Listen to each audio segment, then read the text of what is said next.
Hello, parents. I wish to talk with you today about simple ways parents can discipline a teenager.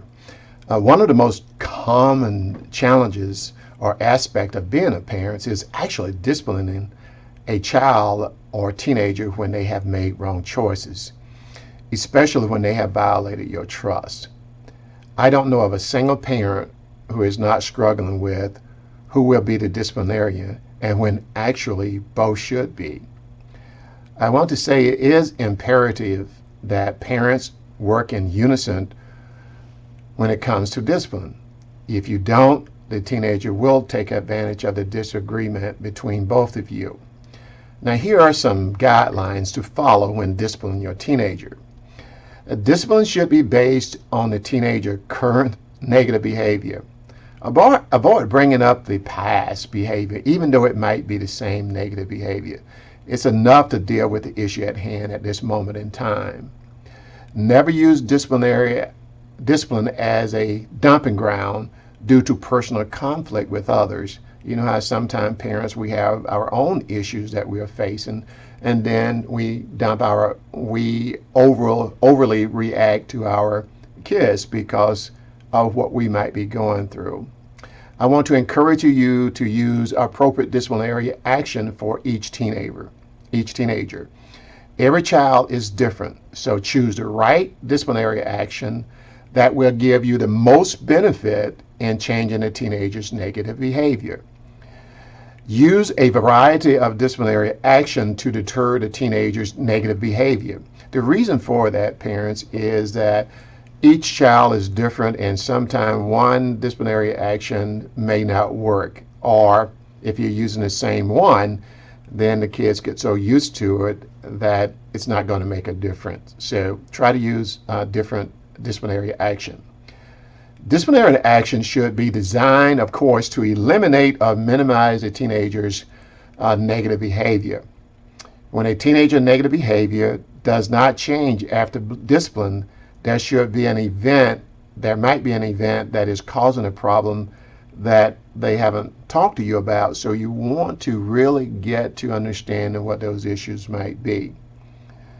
Discipline should be, and it must be, a consistent process by which you set boundaries for your child.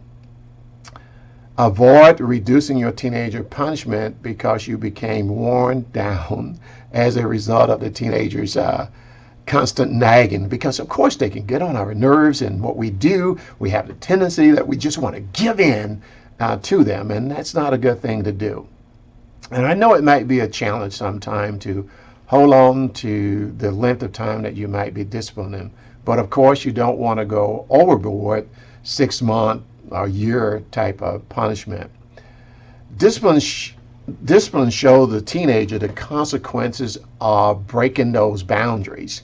We all need boundaries, as you know. The speed limit is 55 miles, might be 55 or 70 miles per hour, and we have to comply with that. And there are consequences when we do not comply with those boundaries. So our kids need to know what those boundaries are at home, and also learn to comply with boundaries outside of the home. I want to also encourage you to avoid disciplining a teenager out of anger, because all that does is just like add fuel to the fire, and it just explodes, and all kinds of negative reaction will come out from this process. So what I really want you to do is just to love your children the best love that you can give them, and avoid overreacting to the negative behavior. Forgive them when they're wrong, apologize when you're wrong, and there's nothing wrong with awarding your children for positive behavior. You know, when they're all upset and you're upset about some wrong choices that they have made, and you know how we just scream and yell, and it's just like they're all on our nerves, and we just continue to overreact, and we continue to add fuel to the fire. Well, what I want you to do is to make sure you discipline that teenager with a caring and compassionate heart, and avoid, the right word to say is avoid the teenager from hating you or disliking you because you are disciplining them in the wrong way. It is okay to reward your teenagers and just trust them and love them the best that you can.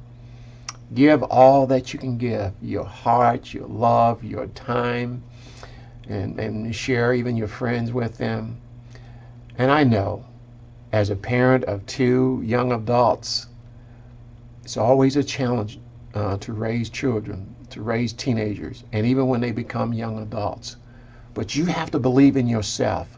Believe that you have the power and you have the authority to guide your children, your teenagers, your young adults in a way in which they will be truly successful in life. And I want you to have that. But you, most importantly, must have that desire and motivation and persevere through whatever you might be going through to ensure that your family foundation is the best foundation that it can be. And as I finish up with this, I cannot overemphasize, use these simple ways to discipline your teenagers. Once again, let me give you those again. 1, discipline should be based on the teenager's current negative behavior. 2, never use discipline as a dumping ground due to personal conflict with others. Use appropriate disciplinary action to deter the teenager's negative behavior. 5, disciplinary action should be designed to eliminate or minimize the teenager's negative behavior. Discipline must be a continuous and consistent process which sets boundaries for the child. Discipline shows the teenager the consequences of breaking those boundaries. Avoid disciplining a teenager out of anger. 9, discipline the teenager with a caring and compassionate heart. And lastly, award the teenager for positive behavior. We sincerely hope from Immature Consulting that you have taken these simple ways parents can discipline a teenager to your heart and to your mind and apply them each and every day as you raise your children. Have a wonderful day.